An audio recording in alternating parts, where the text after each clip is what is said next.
সম্মানিত ভিউয়ার্স, আজকে আপনাদের মাঝে একটি খুবই গুরুত্বপূর্ণ হাদিস তুলে ধরব।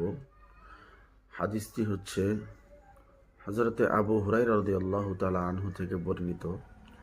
রাসূল সাল্লাল্লাহু আলাইহি সাল্লাম বলেন, একদা একটি কুকুর একটি কূপের পাশে পানি পান করার জন্য ঘুরছিল। সে কোনো অবস্থাতেই পানি পান করতে পারছে না।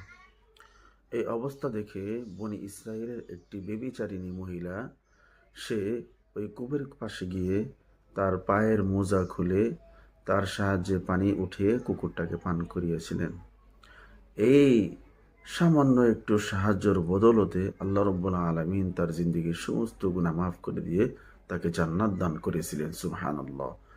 সেই জন্য প্রিয় ভাইয়েরা, কোন সময় কোন কাজের মাধ্যমে আপনি নাজাত পাবো বলা যায় না।